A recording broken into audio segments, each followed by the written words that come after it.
नमस्कार दर्शकों, जेके प्राइम में आपका स्वागत है। मैं हूं विनोद कुमार। दर्शकों, उमर अब्दुल्ला जो फॉर्मर चीफ मिनिस्टर है, फॉर्मर यूनियन मिनिस्टर है, उनको संदेह है कि केंद्र सरकार जम्मू कश्मीर यूटी में विधानसभा के चुनाव 2021 में करवाएगी या नहीं करवाएगी। आज कुलगाम में एक कार्यक्रम के दौरान उन्होंने साफ कह दिया कि सरकार पर भरोसा नहीं है। उनका ये कहना है कि डिलिमिटेशन कमीशन को 1 साल की और एक्सटेंशन दे दी गई है, तो उनका कहना है कि आगे और भी एक्सटेंशन दी जा सकती है। इससे हमें डाउट है कि सरकार गंभीर नहीं है, सरकार चुनाव करवाएगी या नहीं। उन्होंने ये कहा कि मैं पार्टी को मजबूत करने आया हूं, मुझे चुनाव से फिलहाल कोई सरोकार नहीं है। ये कोई नई चीज नहीं है, ना जम्मू कश्मीर के लिए ना सियासत के लिए। ये सही है कि मुझे तो कम से कम फिलहाल कोई असेंबली इलेक्शन नजर नहीं आ रहा। डिलिमिटेशन कमीशन को 1 साल का वक्त और दिया गया है। क्या पता उस 1 साल के बाद और बढ़ाया जाएगा या नहीं, वो अभी कह नहीं सकते। तो कम से कम ये तो हम मानते चलें कि 2021 में फिलहाल इलेक्शन नहीं होंगे। वैसे भी मुझे इलेक्शन से कोई ज़्यादा लेना देना नहीं है। मेरा मकसद यहाँ लोगों को इलेक्शन के लिए तैयार करना है। मेरा यहाँ पे आने का मकसद तो पहले अपने साथी सकीना के प्रोग्राम में शिरकत करके इनके वालिद साहब शहीद वली मोहम्मद यत्तू साहब को खिराज अकीदत पेश करने का था, और दूसरा अपनी जमात को मजबूत करना, जो कि वक्त की अहम ज़रूरत है। यही 2 मकसद लेके मैं यहाँ आया हूँ। इलेक्शन होते हैं नहीं होते हैं, कब होते हैं, ये दूसरों को फैसला करना पड़ेगा। वो कर ले, मुझे उससे कोई लेना देना नहीं। दर्शकों, सीज फायर पे अमन को लेकर के उन्होंने कहा कि नेशनल कॉन्फ्रेंस हमेशा ही ये तर्क देती रही है कि दोनों मुल्कों के बीच में दोस्ताना रिश्ते होने चाहिए। अगर सरहदों को शांत करना है, सरहदों को लहूलुहान होने से रोकना है, तो कम से कम दोनों मुल्कों के बीच में ये अमन जरूर होना चाहिए, और उन्होंने वेलकम किया है। हम हमेशा से हिंदुस्तान और पाकिस्तान के दरमियान अच्छे रिश्तों के हक में रहे हैं। हमने हमेशा कहा है कि गोलाबारी, बर्बादी, जंग से कुछ हासिल नहीं होगा। अगर कुछ हासिल होगा तो दोस्ती से होगा और एक अमन के माहौल में हासिल होगा। एक बार फिर सीज फायर को दोबारा चालू किया गया, हम इसका खैर मकदम करते हैं और उम्मीद करते हैं कि इससे माहौल और ज़्यादा साजगार बने और हमारे जो मवालिक हैं वो एक दूसरे के साथ खुलेआम बात कर पाएं। दर्शकों, सत्ता के विकेंद्रीकरण को लेकर के उमर अब्दुल्ला ने कहा कि कहीं ना कहीं नेशनल कॉन्फ्रेंस इसके हक में है। 3 टायर सिक्योरिटी, 3 टायर सिस्टम जो है पंचायत सिस्टम, उसको मजबूती से लागू किया जाना चाहिए। 73rd अमेंडमेंट इन टोटल लागू होनी चाहिए। और साथ साथ उन्होंने ये भी दावा किया कि नेशनल कॉन्फ्रेंस के कार्यकाल में ही पहली मर्तबा इतने पॉपुलर और पंचायती चुनाव हुए थे जब अली मोहम्मद सागर ग्रामीण विकास मंत्री हुआ करते थे।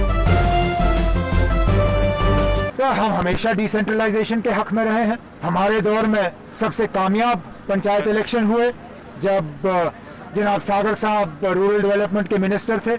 उस वक्त हम सबको याद है 70, 80, 90% लोगों ने उन इलेक्शनों में हिस्सा लेके उन इलेक्शनों को कामयाब बनाया। हम चाहते हैं कि सही माने में डिसेंट्रलाइजेशन हो। फिर अब इन डिस्ट्रिक्ट डेवलपमेंट डीडीसी मेंबरों को सिर्फ फोटो अपॉर्चुनिटी के लिए इस्तेमाल नहीं किया जाना चाहिए। अब बाहर से कोई एम्बेसडर आए तो आप इन डीडीसी मेंबरों को खड़ा कर देते हो इनको दिखाने के लिए। इन डीडीसीज का मकसद नहीं था कि इनको एक डिप्लोमेटिक टूल के तौर पे इस्तेमाल किया जाए। इन डीडीसीज का मकसद था कि यहाँ के लोगों को सही माने में ग्रास रूट डेमोक्रेसी और ग्रास रूट डेवलपमेंट मिले। डेवलपमेंट तो फिलहाल हम देख नहीं रहे हैं। शायद अगर इन डीडीसीज को सही माने में एम्पावर किया जाएगा तो ग्रास रूट लेवल पे हम डेवलपमेंट का दौर जो है दोबारा शुरू होते हुए देख पाएंगे। दर्शकों, जैसे कि उन्होंने डाउट जाहिर किया है कि केंद्र सरकार गंभीर नहीं है यूटी जम्मू कश्मीर में इलेक्शन करवाने को लेकर के, हमने इस बाबत अभिजीत जसरोटिया जो भारतीय जनता पार्टी के स्पोक्स पर्सन है उनसे बातचीत की, और उनका ये कहना है कि कहीं ना कहीं नेशनल कॉन्फ्रेंस की नीयत साफ नहीं है। उमर साहब, डिलिमिटेशन कमीशन की एक्सटेंशन को लेकर जो आज आपने बयान दिए हैं वो बड़े हास्यास्पद से हैं। कम से कम आप तो ये बात नहीं करें, क्या आपको नहीं पता कि डिलिमिटेशन कमीशन जो है अगर वो बैठा है तो किन मापदंडों के ऊपर सीटों का बंटवारा होने वाला है? ये कोई एक मापदंड तो है नहीं, इसमें 4 और 5 क्राइटेरिया है। केवल क्षेत्रफल ही इसके अंदर क्राइटेरिया नहीं है, यहाँ पर भूगोलिक किसी की क्या परिस्थिति है कॉन्स्टिट्यूएंसी की, वो भी एक बहुत बड़ा रोल प्ले करती है। फिर आपकी बोली किस हिसाब की है, आपकी बाइफर्केशन किस हिसाब से है, कौन से नदी नाले कहाँ पड़ते हैं, बहुत बड़ी एक टायरसम एक्सरसाइज है। और कम से कम अगर ये डिलिमिटेशन कमीशन अपना काम कर रहा है तो पारदर्शिता से कर रहा है, और नेशनल कॉन्फ्रेंस तो इसके ऊपर कभी भी कोई कटाक्ष नहीं कर सकती, क्योंकि आप अपना नेशनल कॉन्फ्रेंस का इतिहास नहीं जानते कि जो सबसे पहली असेंबली जहां पर जब बनी थी तो किस तरह से आपने सीटों का बंटवारा किया था। जम्मू का क्षेत्रफल भी ज्यादा था, जम्मू की पॉपुलेशन भी ज्यादा थी उस समय, लेकिन आप लोगों ने ज्यादा सीटें कश्मीर को दी और जम्मू वालों को पीछे छोड़ दिया। तो आप लोग कम से कम ये बात तो ना करें और हमारे ऊपर उंगली उठाने से पहले अपना इतिहास जरूर खंगालिए। आप वो पार्टी हैं जिन्होंने सन 87 में इलेक्शन तक की रिगिंग की थी और आपके पिताश्री जो है वो मुख्यमंत्री, जबरदस्ती के मुख्यमंत्री बन गए थे जम्मू कश्मीर के। तो उमर साहब, ऐसी कोई भी स्टेटमेंट देने से पहले मुझे लगता है अगर आप एक उंगली हमारी तरफ उठाते हैं तो 3 आपकी तरफ भी हैं। इन 3 उंगलियों का जवाब आपको और आपकी नेशनल कॉन्फ्रेंस को देना पड़ेगा। और हम आपको एक चीज बता देना चाहते हैं यहां से कि जब ये डिलिमिटेशन की एक्सरसाइज पूरी होगी तो जम्मू के लोगों को भी वही वैसा ही इंसाफ होगा जैसे कश्मीर के लोगों से इंसाफ किया जाएगा। किसी के मन में भी कोई ऐसी बात नहीं होगी कि उनके साथ नाइंसाफी होगी, क्योंकि ये भाजपा की सरकार है। हमारी कथनी और करनी में कभी भी अंतर नहीं होता, और हमारे लिए जम्मू और कश्मीर हमारी 2 आंखों की तरह है। आपकी तरह हम सिर्फ एक आंख से नहीं देखते हमारे।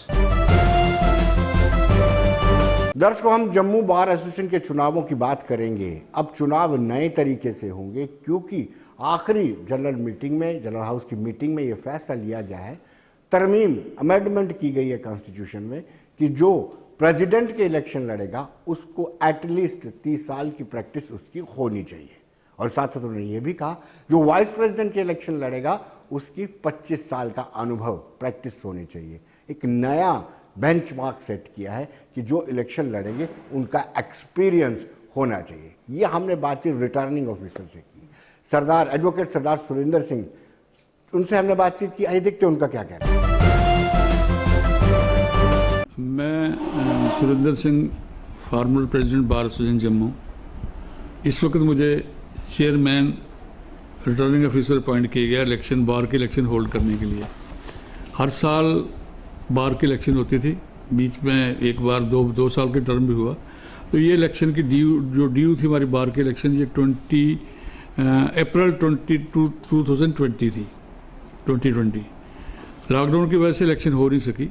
तो उसके बाद जो आउट गोइंग प्रेसिडेंट थे उन्होंने राजेश कुमार R.K. कोतवाल साहब को अपॉइंट किया इलेक्शन होल्ड करने के लिए। 1 April date of issuance of election notification 1 April 2020।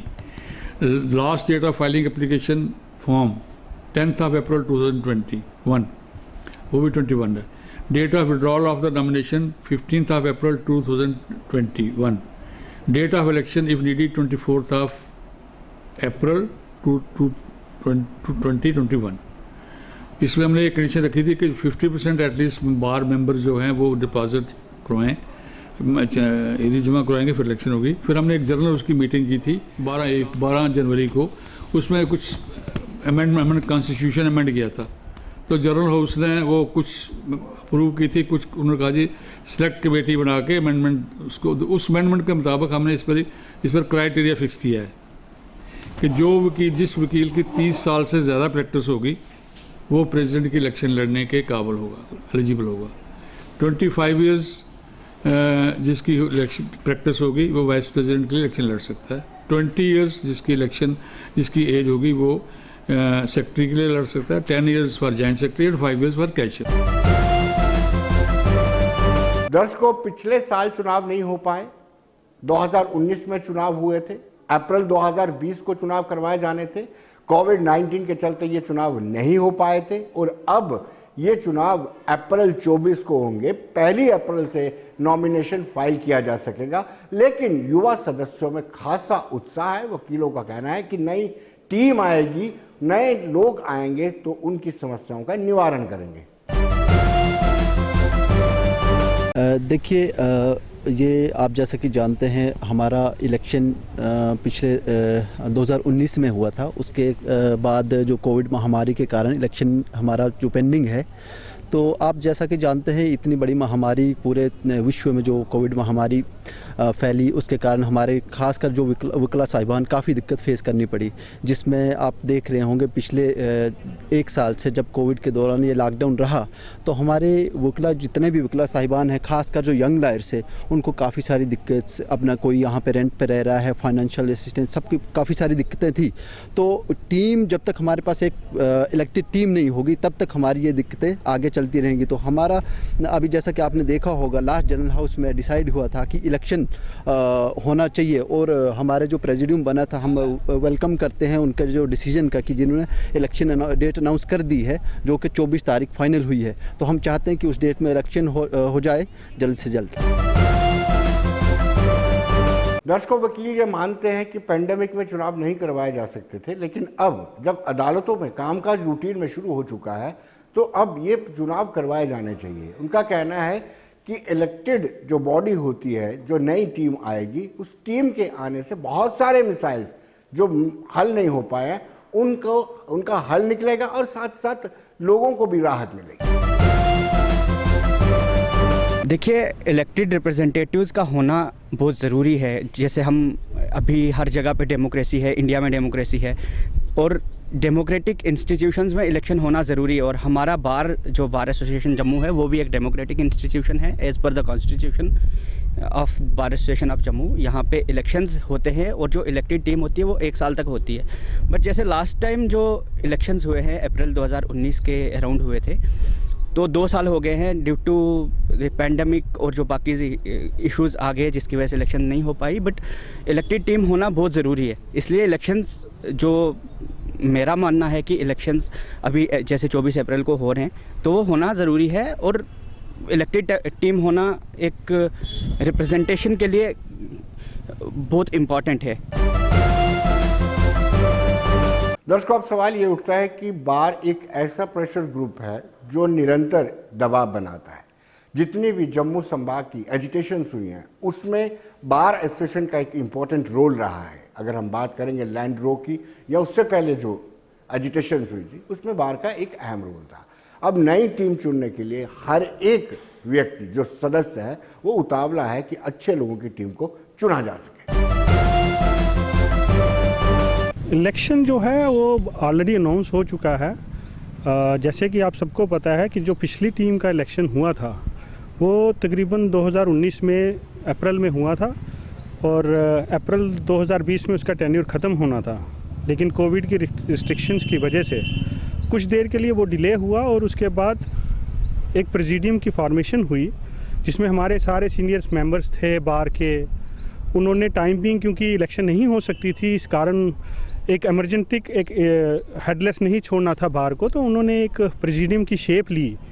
और जो पहले इलेक्शन कमेटी बनी, फिर इलेक्शन कमेटी ने इलेक्शन नहीं होने की वजह से फिर आगे प्रेसिडियम की फॉर्मेशन हुई, और प्रेसिडियम ने एक जनरल हाउस जो 12 जनवरी को कॉल हुआ था, स्पेशल जनरल हाउस, उसमें ये फैसला लिया गया कि जो इलेक्शन है वो मार्च मिड तक जो है वो फाइनल होनी चाहिए। लेकिन फिर कुछ दिक्कतें आ गई जिसकी वजह से शायद कंड्यूसिव नहीं था एटमॉस्फेयर, वो नहीं हो सका और डिले हो गया।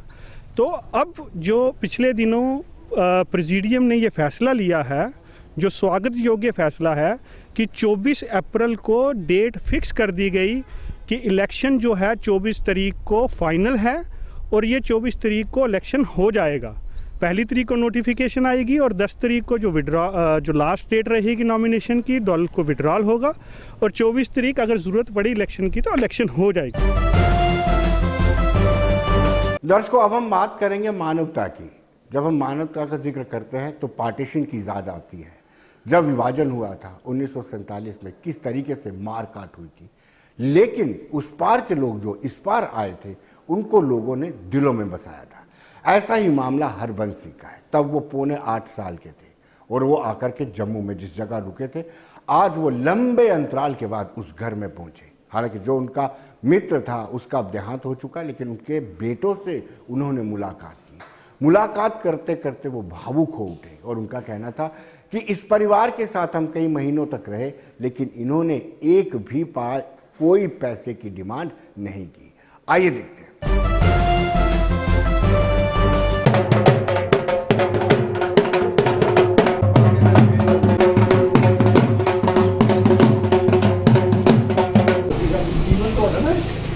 ਨਹੀਂ ਉਹ ਤੁਹਾਡੇ ਡੈਡੀ ਦਾ ਨਹੀਂ ਉਹ ਨਾ ਮੈਂ ਉੱਥੇ ਕਾਲਜ ਚ ਨਾ ਇਹਨਾਂ ਦਾ ਸੀ ਬਲਕ੍ਰਿਸ਼ਨ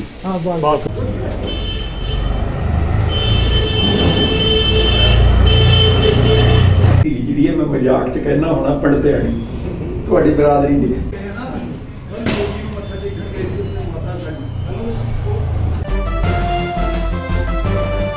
ਕਿਸ ਤਰ੍ਹਾਂ ਉਸ ਵੇਲੇ ਦਾ ਦੁੱਖ ਬਿਆਨ ਕਰਾਂ ਬਿਕਾਜ਼ ਮੈਂ ਸਿਰਫ ਉਦੋਂ ਪੌਣੇ 8 ਸਾਲ ਦਾ ਬੱਚਾ ਸੀ ਜਦੋਂ ਅਸੀਂ ਇਸ ਘਰ ਵਿੱਚ ਆ ਕੇ ਸ਼ਰਨ ਲਈ ਸੀ। ਉਹਦਾ ਕਾਰਨ ਇਹ ਹੋਇਆ ਸਾਰੀ ਇਹ ਤਾਂ ਪਿਛਲੀ ਗੱਲ ਦਾ ਸਾਰੀ ਦੁਨੀਆ ਨੂੰ ਪਤਾ ਕਿ 47 ਵਿੱਚ ਜੋ ਕਤਲੇਆਮ ਹੋਇਆ ਸੀ ਉਹ ਪੂਰੇ ਵੇਰਵੇ ਦੇਣ ਦੀ ਲੋੜ ਨਹੀਂ। ਮੈਂ ਤਾਂ ਛੋਟਾ ਜਿਹਾ ਸੀ, ਬਾਹਰ ਖੇਲ ਰਹੇ ਸੀ ਤੇ ਮੇਰੀ ਮਾਂ ਦੌੜ ਕੇ ਗਈ ਰੋਂਦੀ ਰੋਂਦੀ, ਬੱਚੋ ਚਲੋ ਚਲੋ ਜਲਦੀ ਕਰੋ, ਅਸੀਂ ਇੱਥੋਂ ਜਾਣਾ, ਘਰ ਛੱਡ ਕੇ। ਅਸੀਂ ਹੈਰਾਨ ਹੋ ਗਏ ਵੀ ਇਹ ਕੀ ਗੱਲ ਕਰਦੇ ਐ। ਇਹਨਾਂ ਨੂੰ ਪਿੰਡ ਜਦੋਂ ਪਹੁੰਚੇ ਦੇਖਿਆ ਸਾਰੇ ਘਰਾਂ 'ਚ ਹੀ ਰੋਣਾ ਪਿੱਟਣਾ। ਉਸ ਤੋਂ ਬਾਅਦ ਅਸੀਂ ਬਗੈਰ ਜੁੱਤੀ ਨਹੀਂ ਪਾਉਣ ਦਾ ਮੌਕਾ ਕੁਝ ਵੀ, ਤੁਰ ਕੇ ਮੇਰੇ ਪਿਤਾ ਜੀ ਉਸ ਦਿਨ ਸਾਈਕਲ ਤੇ ਮੇਰੇ ਨਾਲ ਵੱਡੇ ਭਰਾ ਨੂੰ ਲੈਣ ਗਏ ਸੀ ਸਿਆਲਕੋਟ, ਜਿਹੜਾ 6ਵੀਂ 'ਚ ਪੜ੍ਹਦਾ ਸੀ, ਉਹਨੂੰ ਲੈ ਕੇ ਆਏ ਤੇ ਸਾਰੇ ਜਣੇ ਸਾਈਕਲ ਦੇ ਉੱਤੇ ਹੀ ਥੋੜ੍ਹਾ ਬਹੁਤਾ ਜਿਹੜਾ ਕੋਈ ਥੈਲਾ ਥੂਲਾ ਸੀ ਉਹ ਰੱਖ ਕੇ ਪਿੰਡ ਅਬਦੁੱਲੀਆਂ। ਮੈਂ ਕਿਹਾ ਇੱਧਰ ਕਿਉਂ ਜਾ ਰਹੇ ਆ? ਕਹਿੰਦੇ ਜੀ ਇਹ ਪਿੰਡ ਹਿੰਦੁਸਤਾਨ 'ਚ ਆ ਗਿਆ, ਸਾਡਾ ਪਿੰਡ ਪਾਕਿਸਤਾਨ 'ਚ ਆ ਗਿਆ। ਇਹ ਸਾਨੂੰ ਰਸਤੇ 'ਚ ਪਤਾ ਲੱਗਿਆ। ਮੇਰੇ ਪਿਤਾ ਜੀ ਦੇ ਕੋਈ ਵਾਕਫ ਸੀ ਸਰਦਾਰ ਗੁੱਜਰ ਸਿੰਘ, ਉਹਦੇ ਘਰ ਜਿਹੜਾ ਕਿ ਆਉਂਦੇ ਹੀ ਪਹਿਲਾ ਵੱਡਾ ਘਰ ਸੀ, ਉੱਥੇ ਅਸੀਂ ਗਏ। ਜਦੋਂ ਅੰਦਰ ਗੁੱਜਰ ਸਿੰਘ ਨੇ ਵੀ ਵੈਲਕਮ ਕੀਤਾ, ਬਿਠਾਇਆ ਔਰ ਸਾਡੇ ਹਿੱਸੇ 3 ਪਰਿਵਾਰਾਂ ਦੇ ਹਿੱਸੇ ਇੱਕ ਕਮਰਾ ਆਇਆ। ਇੰਨੀ ਦੁਨੀਆ ਉੱਥੇ ਦੁਨੀਆ ਆਣ ਕੇ ਬੈਠੀ ਹੋਈ ਸੀ ਕਿ ਬੈਠਣ ਨੂੰ ਵੀ ਜਗ੍ਹਾ ਨਹੀਂ ਸੀ ਮਿਲਦੀ। ਖੜੇ ਹੋ ਕੇ ਉਸ ਕਮਰੇ 'ਚ ਰਾਤ ਕੱਟੀ। ਉੱਥੇ ਮੇਰੇ ਮਾਮਾ ਜੀ ਨੇ ਫਿਰ ਮੇਰੀ ਮਾਂ ਨੂੰ, ਕਿਉਂਕਿ ਉਹਨਾਂ ਦੀ ਵੱਡੀ ਭੈਣ ਸੀ, ਦਿਲਾਸਾ ਦੇ ਕੇ ਕਿਹਾ ਫਿਕਰ ਨਾ ਕਰੋ, ਅੱਜ ਦੀ ਰਾਤ ਕੱਟ ਲਓ, ਕੱਲ੍ਹ ਨੂੰ ਇੱਥੇ ਨੇੜੇ ਹੀ ਪਿੰਡ ਹੈ ਮੇਰੇ ਦੋਸਤ ਦਾ ਬਲਕ੍ਰਿਸ਼ਨ ਜੀ ਦਾ, ਜਿਹੜੇ ਅਸੀਂ ਲਾਹੌਰ ਇਕੱਠੇ ਪੜ੍ਹਦੇ ਰਹੇ ਹਾਂ। ਉਹ ਬੜਾ ਚੰਗਾ ਮੁੰਡਾ, ਉਹਨਾਂ ਦੇ ਘਰ ਚੱਲਦੇ ਹਾਂ ਅਸੀਂ ਤੇ ਉੱਥੇ ਸਾਨੂੰ ਸਭ ਕੁਝ ਠੀਕ सहूलत मिलेगी। दर्शकों, हमने परिवार के सदस्यों से भी बातचीत की और उनका भी कहना था कि वाकई में पार्टीशन का एक अलग सा अनुभव था। उसमें मानवता लोगों की दिखी थी और किस तरीके से उन्होंने अपने लोगों को अपने घरों में बिना किसी खर्च किए बिठाया था। ਇਹ ਵੀ ਛੋਟੇ ਜਿਹੇ ਨੇ, ਕਹਿੰਦੇ ਸਾਡੇ ਫਾਦਰ ਸਾਹਿਬ ਲੈ ਕੇ ਆਏ ਸਨ, ਉਹਨਾਂ ਦੀ ਪੁਰਾਣੀ ਵਾਕਫੀ ਹੋਣੀ ਆ, ਪਾਕਿਸਤਾਨ 'ਚ ਰਹਿੰਦੇ ਸਨ। ਸਾਡੇ ਦਾਦਾ ਜੀ ਨਾਲ ਇਹਦੇ ਮਾਮਾ ਜੀ ਪੜ੍ਹਦੇ ਸਨ ਤੇ ਇਹ ਜਦੋਂ 47 'ਚ ਮਤਲਬ ਵਾਰ ਹੋਈ ਹੈ ਬੜ ਟੁੱਕ, ਉਦੋਂ ਇਹ ਅਬਦੁੱਲੀਆਂ ਤੋਂ ਸਾਡੇ ਇੱਥੇ ਆਏ ਪੈਦਲ ਚੱਲ ਕੇ ਵਿਚਾਰੇ। ਤੇ ਕਹਿੰਦੇ ਮਹੀਨਾ ਡੇਢ ਰਹੇ ਇੱਥੇ। ਉਹਨਾਂ ਨੇ ਬੜਾ, ਹਾਂਜੀ, 1 ਮਹੀਨਾ ਤੇ 17 ਦਿਨ ਇੱਥੇ ਕੱਟ ਕੇ ਗਏ ਦਿਨ। ਹੁਣ ਤੇ ਵਿਚਾਰੇ ਦਿੱਲੀ ਚੱਲ ਗਏ ਨੇ, ਉੱਥੇ ਮਕਾਨ ਆਪਣੇ ਚੰਡੀਗੜ੍ਹ ਚੱਲ ਗਏ ਦਿਨ, ਉੱਥੇ ਮਕਾਨ ਬਣਾਇਆ ਦਾ ਇਹਨਾਂ ਨੇ। ਤੇ ਇਹਨਾਂ ਨੂੰ ਹੀ ਯਾਦ ਹੋਣਾ ਤੇ ਸਾਨੂੰ ਤਾਂ ਪਤਾ ਹੀ ਨਹੀਂ ਹੈ, ਇਹਨਾਂ ਉਹਲੇ ਪੈਦਾ ਵੀ ਨਹੀਂ ਹੋਏ ਦੇ ਤੇ ਅੱਜ ਮਿਲੇ ਨੇ ਤਾਂ ਲੱਗਦਾ ਕਿ ਰਿਸ਼ਤੇ ਕੀ ਚੀਜ਼ਾਂ ਅੱਜ ਦੇ ਟਾਈਮ 'ਚ। ਤੇ ਹੁਣ ਬਹੁਤ ਅੱਛਾ ਲੱਗਾ ਸਾਨੂੰ। ਬੜੀ ਦੇਰ ਪਹਿਲੇ ਦੇ ਭੁੱਲੀ ਭੁੱਲੀ ਗਏ ਵੇ, ਸਾਨੂੰ ਪਤਾ ਨਹੀਂ, ਇਹਨੇ ਨਵੇਂ ਸਿਰੇ ਜਗਾਇਆ। ਇਹ ਨਹੀਂ ਕੁਝ ਯਾਦ ਆਈ ਜਾਂ ਇਹਦੇ ਬਜ਼ੁਰਗੇ ਕੁਛ ਇਹਦੇ ਕन्नै याद आई तो अज रवण सिंह होर साढ़े कन्नै गलबात करा दे। तो बाकी भी नहीं जानते, अस भी नहीं जानते, सानू भी पता नहीं ये कुत्थै ने, ये नहीं पता नहीं है कि ये कुत्थै न। हाँ, ये भुले भल्ले की गल है जी आस्ता आस्ता आस्ता इन्हें जगाई है। हाँ, साड़ी मेल लगती है इसने जग ते साड़ी याद है जी उ'ऐ याद इंदी रवण सिंह होंदी है। तो इन्हें की कुत्थै ख्याल आया पिछला, इन्हें जगाया और बाकी सानू कोई पता नहीं हा। सानू इंदा पता नहीं हा, इन्हें साड़ा पता नहीं हा। अजकल तो प्यो पुत्रा ही नहीं जाना, पुत्र प्यो ही नहीं जाना दा। तो पर यह सतयुग की गल है जी इन्हें की है। ऐसे आदमी भी आखने भाई और ज़्यादा बढ़ाओ इस गल ताकि अस और। दर्शक, केंद्रीय वित्त मंत्री निर्मला सीतारमण ने जम्मू कश्मीर यूटी को जो सौगात दी है वो अविस्मरणीय है। 1.08 लाख करोड़ रुपए का बजट पेश किया है और इस बजट में हर एक सेक्टर को बड़े ध्यान से देखा गया है। चाहे इंडस्ट्री हो, चाहे पंचायत हो, डीडीसी हो या बीडीसी हो, सबको पूरी तरजीह दी गई है। बाकी भी जो इंपॉर्टेंट सेक्टर हैं उनको भी पूरी तरजीह दी गई है। पहले हम बात करेंगे डीडीसी के। उनका कहना है 200 करोड़ रुपया डीडीसी को दिया गया है, तो आप अंदाजा लगा सकते हैं कि एक जिले को 10 करोड़ रुपया डीडीसी की तरफ से मिलेगा। देखिए, आज का जो बजट है ये सबसे बड़ा बजट है जम्मू कश्मीर के लिए। 1,08,621 करोड़ का बजट है, इतना बजट कभी नहीं आया। तो इसमें इस बजट से जम्मू कश्मीर में विकास को गति मिलेगी, मूलभूत जो ढांचा सुविधा है वो मिलेगी, और जैसा आपने कहा डीडीसी के चुनाव हुए हैं पंचायत राज एक्ट में, तो उनको भी गति मिलेगी। उसके लिए 4800 करोड़ लगभग इन्होंने रखा है ग्रामीण विकास के लिए, बहुत बड़ी रकम रखी है। मैं धन्यवाद करता हूँ हमारी केंद्रीय सरकार का कि उन्होंने बहुत अच्छा बजट दिया है। ये जो आपने कहा है कि 200 करोड़ रुपया जो उन्होंने डिस्ट्रिक्ट डेवलपमेंट काउंसिल के लिए 20 काउंसिल्स के लिए रखा है, अच्छा है। ये अभी शुरुआत हुई है, अभी पहला ही बजट है ये तो, लेकिन मैं ये कहूँगा कि ये थोड़ा कम है। 10 करोड़ रुपया एक ज़िले के लिए, मैं अपने जम्मू ज़िले की बात करूं तो जम्मू ज़िला जो है वो 8 असेंबली कॉन्स्टिट्यूंसी पर एक ज़िला है, तो उस हिसाब से जो छोटा ज़िला है उसको भी 10 करोड़ रुपया, और जो बड़ा ज़िला है कहीं कहीं ऐसे ज़िले भी हैं, सांबा जैसे 2 कॉन्स्टिट्यूंसीज हैं, और कश्मीर में भी ऐसे 2-2, 3-3 कॉन्स्टिट्यूंसी का ज़िला है। जम्मू बहुत बड़ा ज़िला है, जम्मू की आबादी बहुत है, जम्मू का एरिया ज़्यादा है, कंडी है, प्लेन एरिया है, तो 8 कॉन्स्टिट्यूंसीज हैं, और उस लिहाज से जम्मू के लिए 10 करोड़ जो है बहुत कम है। बीडीसी सदस्यों को 71 करोड़ रुपया जारी किया गया है, तो उनको भी कहीं ना कहीं बड़ी राहत मिलेगी। बीडीसी सदस्य नाराज थे कि उनको तरजीह नहीं दी गई है, उनको निगलेक्ट किया गया है, लेकिन ऐसी बात नहीं है। जैसे कि आपने पूछा जो कल सीतारमण जी ने जो बजट पेश किया है, देखिए जो 3 टायर सिस्टम अभी हमारे JNK में लागू हुआ है, तो जो फर्स्ट टाइम इलेक्शनें हुई थी बीडीसी की, डीडीसी की, पंचायती इलेक्शनें 2 बार पहले भी हुई हैं। इस बार जो बजट पेश हुआ है बहुत सारी उम्मीदें थी बीडीसी को भी और डीडीसी को भी। तो ये जो बजट पेश हुआ है, लोगों के जो काम थे, मसले मसाइल थे, वो भी हल होंगे। ये बहुत अच्छा बजट है जो गवर्नमेंट ने जो फैसला लिया है, सेंट्रल गवर्नमेंट ने जो बजट पेश हुआ है। हमारी जो पंचायतों को पैसा मिलेगा, ब्लॉक लेवल पे मिलेगा, बीडीसी को मिलेगा, डीडीसी को मिला है, ये बहुत अच्छा और सराहनीय कदम है, जो फर्स्ट टाइम हुआ है। पहले जो अफसरशाही थी तो उनकी मनमानी चलती थी, अब 3 टायर सिस्टम बिल्कुल लागू हो चुका है, और जो जितने भी उसके कंसर्निंग डिपार्टमेंट है अब उनको इनकी बात माननी पड़ेगी, और सेंटर भी इस पर गौर कर रहा है। और हमारे LG साहब मनोज सिन्हा जी आए हैं, तो ये भी एक अच्छा कदम लिया इन्होंने, जो इनको फंड्स दिए हैं, जहाँ बाकी कंसर्निंग डिपार्टमेंट हैं उनको भी बुला के मीटिंगें होंगी, इसकी सदारत करेंगे वो भी। सर देखिए, जैसे कि आप 70 लाख की बात कर रहे हैं, इसके साथ 25 लाख बीडीसी को भी इन्होंने दिया है। पैसा तो जितना होगा डेवलपमेंट, चल शुरुआत तो हुई अच्छी, नेक्स्ट टाइम आने वाले समय में हमें अपेक्षा है कि और पैसे बढ़ेंगे, तो डेवलपमेंट तो होगी। जो हमारे काम रुके हुए, एक तो कोविड की वजह से जो 1 साल हमारा मारा गया, उसकी भी बहुत सारी दिक्कतें आई, तो जो फिर आए हैं 70 लाख आए हैं, है तो कमी है।